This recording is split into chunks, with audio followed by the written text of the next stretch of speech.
Let's talk about possible complications you may have with your Pro-C face pack as far as the display goes. The possible complications that you may experience would be either a blank display, or you might have a display that is kind of garbled. Portions of the numbers or digits are missing, or you might have a full display but some of the numbers just don't make sense.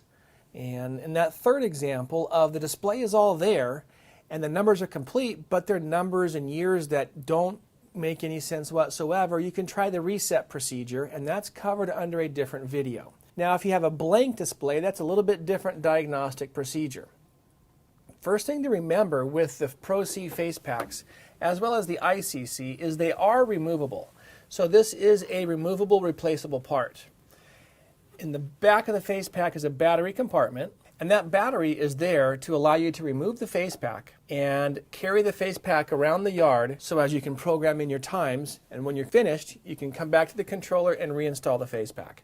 That's the principal idea behind the battery. The first step in diagnosing a blank display on the controller is just make sure, is it plugged in? Does it have power?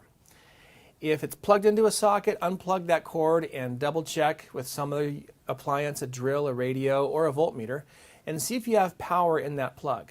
If you have no power in the plug, you want to restore power back to the plug and re-plug back in the controller.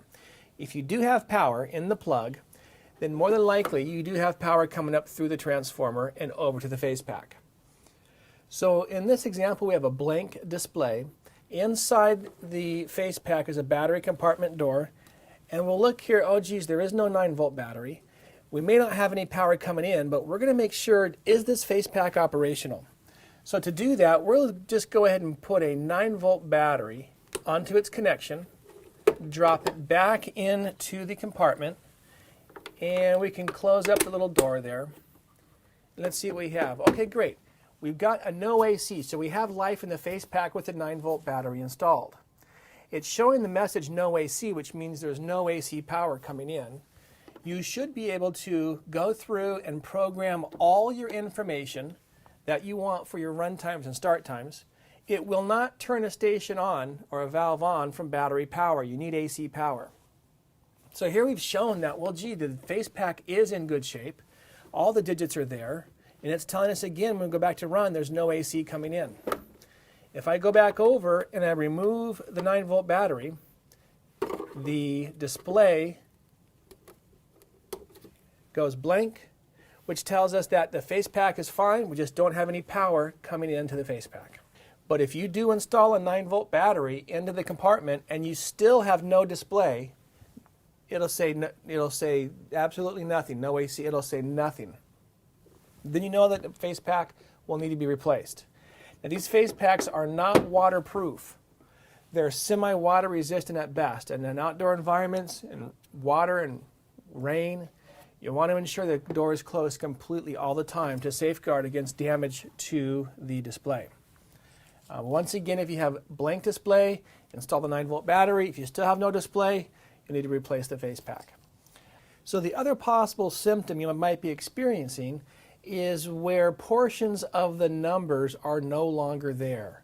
It won't affect the operation of the controller, but it will be affecting the display as far as how you can program it. If you try the reset procedure that's referenced in our other video, resetting controllers, and it does not cure it, you would need to replace the face pack to get your complete display and your complete digits back again. Now let's talk about removing the face pack from the controller. The first thing you'll want to do is turn the power supply off to the controller. And once the power is turned off to the controller, when you open the back end, you'll see that the gray ribbon connects into the back of the face pack. You'll simply remove the gray ribbon from the back of the face pack, and there's a hinge release button. The hinge release button lets go of the 2 plastic hinges, and off comes the face pack in your hand. Once again, the hinge release button and the 2 hinges are here. And when you go to reinstall the door, I found it best to use a 45-degree angle, hold down the hinge release button, and the little teeth will line right up onto the holes. And we're going to very carefully reinsert this connector straight in on the pins that are inside the face pack. Make sure it's pressed all the way in or it won't make contact. So now we have our gray ribbon connected, our hinge is locked in place, and we can power back up the controller. It'll show no AC initially, should revert right away to the current time.